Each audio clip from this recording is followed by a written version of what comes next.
The sacred is revealed in the ordinary. There is a beauty in this. But how do we discover the mystery of the sacred in our seemingly mundane existence?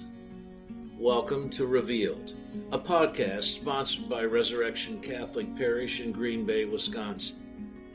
Let's join our hosts, Katie McAllister and Tony Pickler, as they explore the lives of people, organizations, and resources that will help us delve into the sacredness of the ordinary. Welcome to Revealed, where we are looking for the sacred in our ordinary lives. I'm Katie. And I'm Tony. And we have a super awesome guest that I think you're just going to fall in love with, because I've only known her a little bit and I've already fallen in love with her. And Tony, you've known her a lot longer. So I think I'm going to roll over, just like in every podcast, I'm rolling over to you to introduce our guest. Okay, thanks, Katie. So yes, I do have the privilege of introducing to you our guest today, who is Carrie Arnold. I've known you, Carrie, for 20 to 25 years or maybe longer. I'm not even sure. You've been in a lot of different roles in this community, which I'm sure we'll get into in a minute here. But welcome to Revealed. Thank you. Happy to be here. So why don't we just start with the basics? Okay. Who are you? Who is Carrie Arnold? Oh, my goodness. Everybody loves this question. I'll just say that. I guess I am a woman who is getting older, trying to be wiser, trying to find my place in the world yet. I don't feel like I've ever attained that. This is who I am, and this is the end. I'm a work in progress, I guess is the best way to describe me. What are some of the roles that you've played in terms of, I know you've been in a lot of different helping situations in your career. What have you done in that regard? For a long time, I was a volunteer at our parish, and then decided that I wanted to go back to school at the ripe old age of about, 40-something or other, to get a degree and actually work in the parish. I was a family life director, did some youth ministry, some adult ed. I loved all of it until I didn't anymore. Then I went back and got a master's and went right from there to jail, which my husband loves to say, yeah, she's in jail. But the master's enabled me to get a job as the chaplain at the Brown County Jail, and that was a place where I really felt like I could be valuable and to walk with people who didn't always have people to walk with them. What does a chaplain do? I mean, we hear chaplains at the jail. What is that? Back then, there weren't a lot of services at the jail that related to things like mental health or even like what's going to happen when I get out of here, kinds of things. And so I bet when you think chaplain, maybe you think of religious kind of stuff. And I did do some of that, but more, I actually called myself a puke bucket.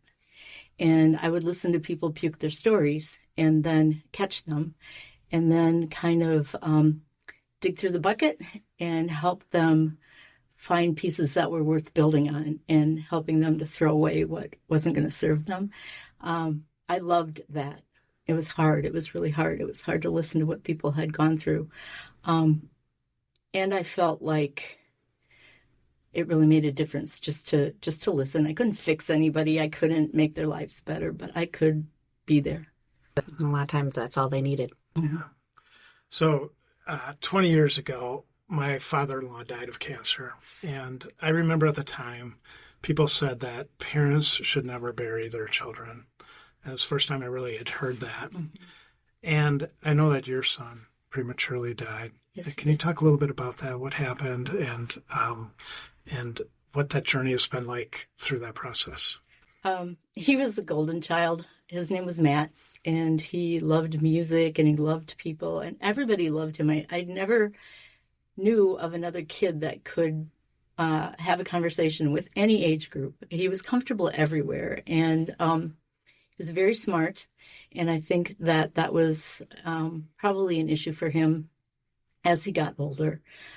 He was in all the musicals at Schwaben in high school, and he was just this really happy-go-lucky guy. And I remember as he got taller, he would tuck me into his armpit and he'd like give me a noogie on the top of my head. And just all the things that I miss about him are just those little kinds of things. When he was a freshman in college, he started struggling with bipolar depression, and he attempted suicide, I think, about 7 times over the course of 4 years. And I think about that a lot when I think about when he actually completed suicide. And I never thought that it would actually happen, because his attempts before that were always just, he'd cut his wrists, but not deeply and whatever. And he ended up actually purchasing a gun and shooting himself in the head. And that loss is so profound in so many ways. It happened right at the time when the abuse scandal was breaking in the church, and I was struggling with my image of God as sending his son to die for me, and all this stuff that just kind of like blew up in my head. And I think what came out of Matt's death is a totally different way that I have of understanding the divine and the universe. And I know Matt is still here. I know he is. And that's great comfort to me. Not to say that I would exchange every bit of wisdom I ever gained from that experience to have him back, but I would never want him back in the way that he was just struggling and hurting. And so, yes, I agree that a parent should never have to bury a child. And I also know that I would never, ever wish him back in the way that his life was. So I have great, great sympathy and empathy for parents who lose a child tragically. A child who was full of life and loved life is so different, I think, than my experience. But I think that whole experience has opened me up to understanding ways people struggle and not wanting people to have to struggle alone. I remember being at that funeral and I couldn't even imagine what it would have been like to be in your shoes at that time. But I got to also imagine that since that time, you've probably journeyed with other people through that process. Yeah, I have. And there have been people who have been very open in their process, and who have, I think, watching people process and then start healing has been very, very gratifying, and it gives me hope to continue. But I have seen people who are absolutely broken by that experience, and the depth of suffering and the inability to reach them have been, that's been a part of my experience too. And I don't know what to do with that, because I don't know how we came out. And I want to say on the other side, but it's not exactly on the other side, because it's an ongoing process. But I don't know what helped us to find good things in life again, and what other people have to deal with that they can't overcome. Mm-hmm. Well, thank you so much for sharing that. It's powerful. Yeah. So you have had quite of a spiritual journey, right? Like from here, there, everywhere. Oh, yeah. Can you talk a little bit about where you've come on your spiritual journey?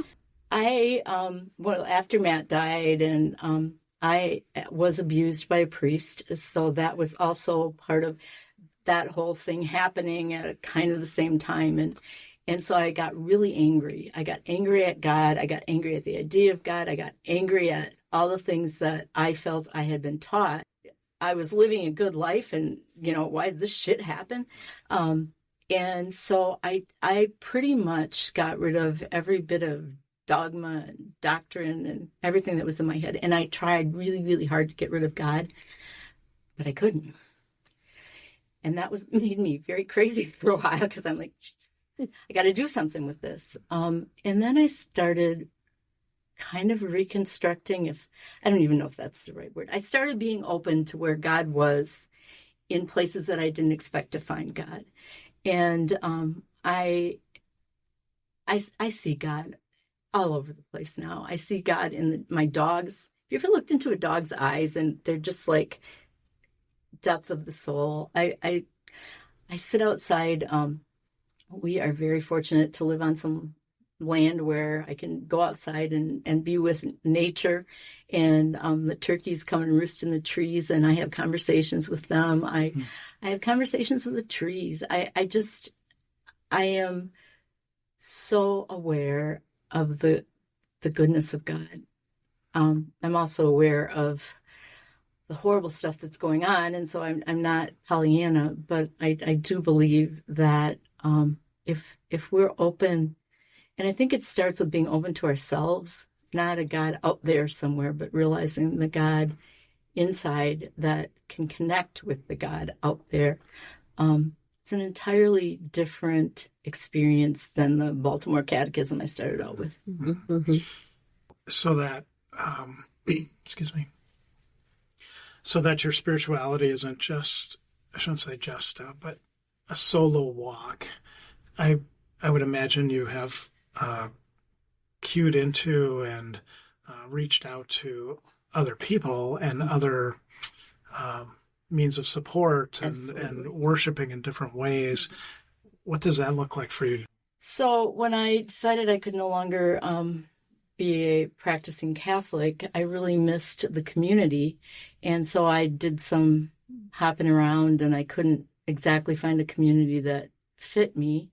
But I knew that I needed that both for my own sense of belonging, but also for some accountability and some balancing of, am I going off the deep end here?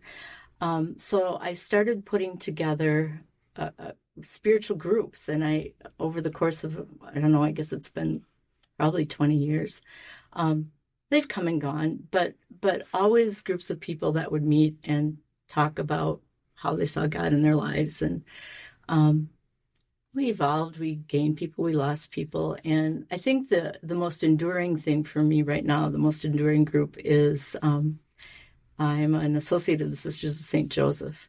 And I just call those people my tribe. It's a place where they're kind of my last connection to Christianity, I guess, in a way, Catholicism specifically. And I find there a place to grow spiritually. I'm an avid reader. I think after Matt died, I didn't want to deal with life, so I just would pick up a book and I get lost in the book, and I decided I should be reading things that getting lost in might be helpful. And I discovered theologians who I hadn't looked at before. I am forever grateful to Bridget Burke-Revisa for introducing me to Elizabeth Johnson. Thank you, Bridget. I found John Shelby Spong and Mirabai Starr and people that, how when you read something and you think, oh my gosh, I'm not the only one who felt that way, or they know what's in me. I think we all have infinite wisdom inside of us. And I think sometimes we don't know how to access it until someone puts the words back at us. And so the people in those groups, I hang out with the Unitarian Universalists every once in a while. I speak in Manitowoc every other month or so, and every once in a while in Green Bay. And just, spending time with the theme of the month and trying to pull some wisdom together to be able to share with people. I think that's another way that I process my own sense of spirituality. Can you talk a little bit more about the community of St. Joseph? Because you're an associate and you described a little bit about that, but what's that mean for you? And what if somebody wanted to become an associate of this community? What is the community, and what does being an associate look like? So I was taught by the wonderful nuns of Sisters of St. Joseph of Carondelet at St. Joseph Academy in Green Bay. And I've kept one in particular, Judy Miller, has been a mentor of mine. She was my freshman religion teacher. That was like 50 some years ago. It's very scary to even think that. And when Judy was only like 19. Yeah, she was only 19 or 12, yes. And I, when I was struggling after Matt died and I was working on my thesis, and my thesis was about theology that made sense for parents who had lost children. And I asked Judy to read it and give me some feedback. And she mentioned, I guess it wasn't then, it was a while later, but she brought back up the idea of becoming an associate of the sisters, which is not a vowed member. Obviously, I'm married and I'm not a celibate vowed woman, but the charism of the sisters is loving God and the dear neighbor without distinction and putting that into practice. And I like to think that we all do that, but it wasn't until I became an associate and learned how to live with intention that way that I really think about what it means to be a force of love in the world. And I have to tell you, I've been struggling for the last few weeks with what's going on in our country. And I was reading something that talked about the sin of empathy. And I could not believe that empathy was being referred to as a sin, but it was talking about how, well, if you had sympathy for someone who was going through something that wasn't good, then having empathy for them would lead you down that path, and you'd be in the same sinful way that they were. And I've been struggling with that more than anything in the last couple of weeks, because I think if we don't have empathy, where are we going to be? I think Jesus has his whole life embodied empathy. And if we are to try to live as he did, we have to be able to put ourselves in each other's shoes, and we have to love the dear neighbor. And this group of associates, getting back to your question, Tony, has great impact because we come together in small groups like once a month and really talk about how we see God in our lives and how we feel called, how we've been able to be God's hands and feet this month or whatever, and help each other. We know each other at a deep, deep level.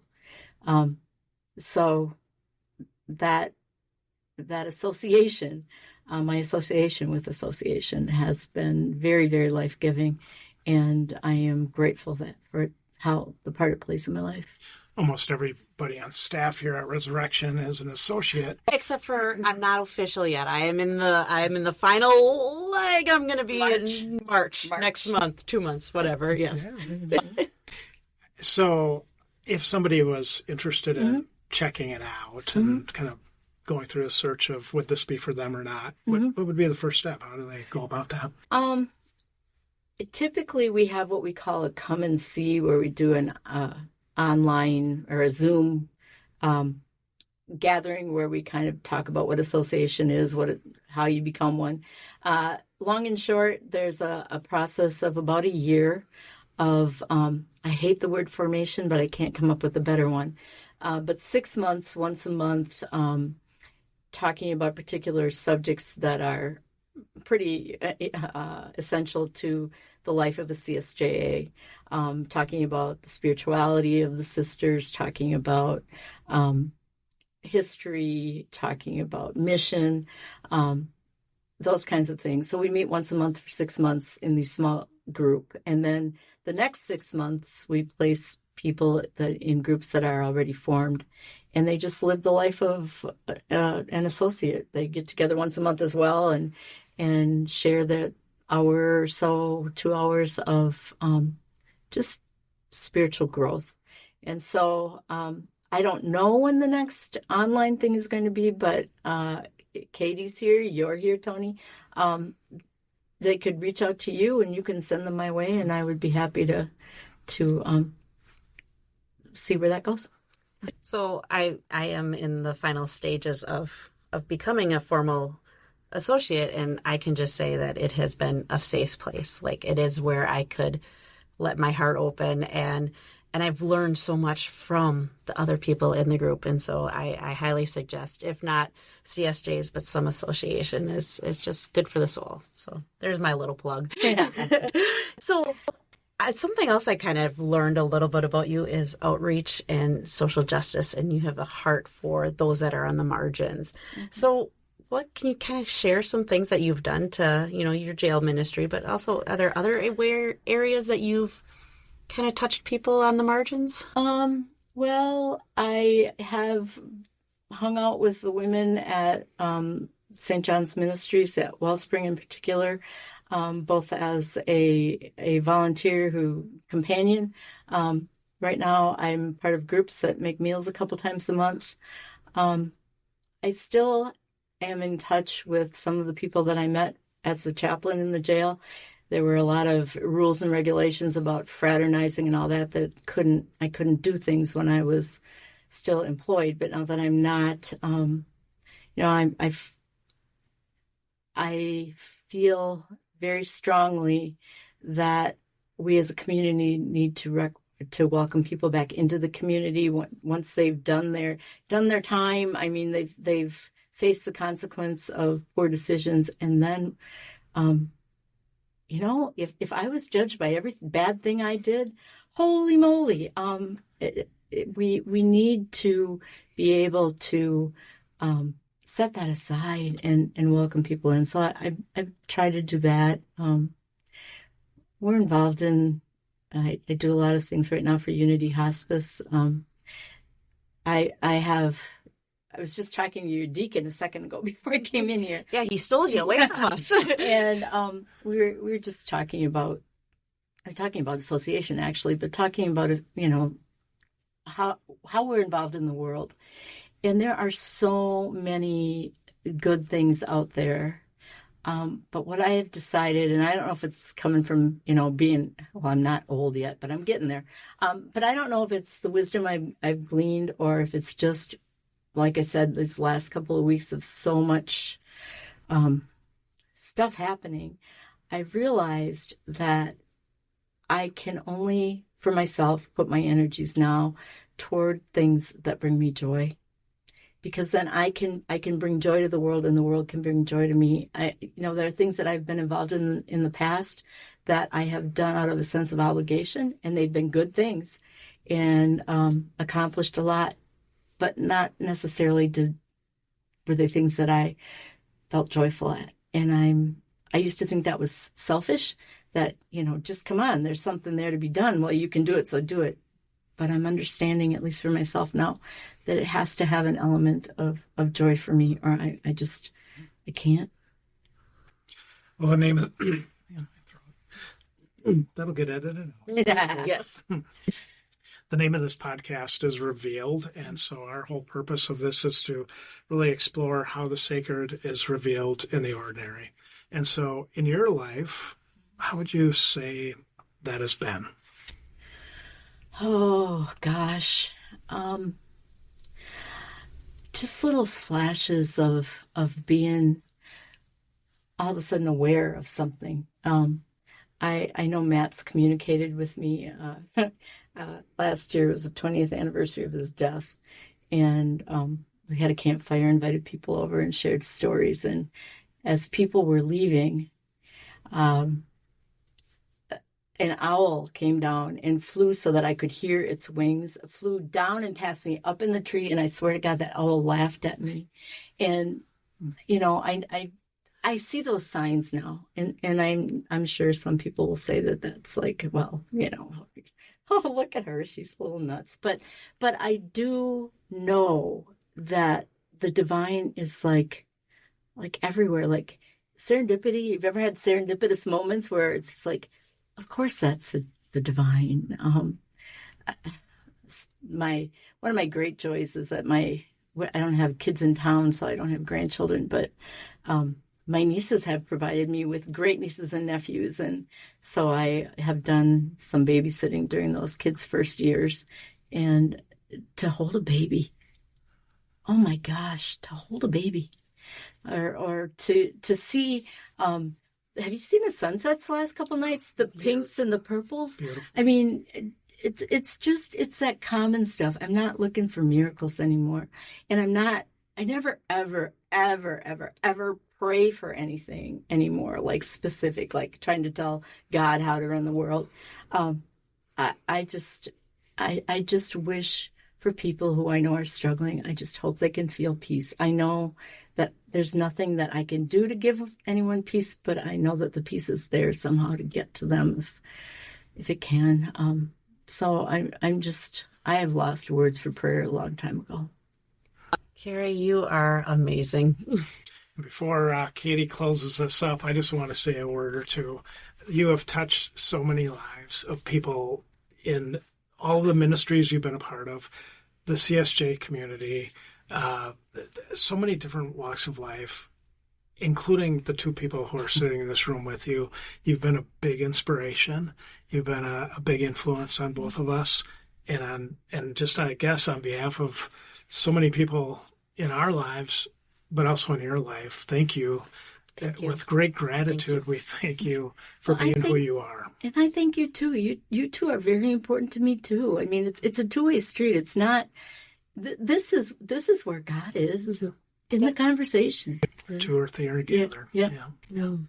I was not going to cry at this episode. And yes, now I do have tears in my eyes.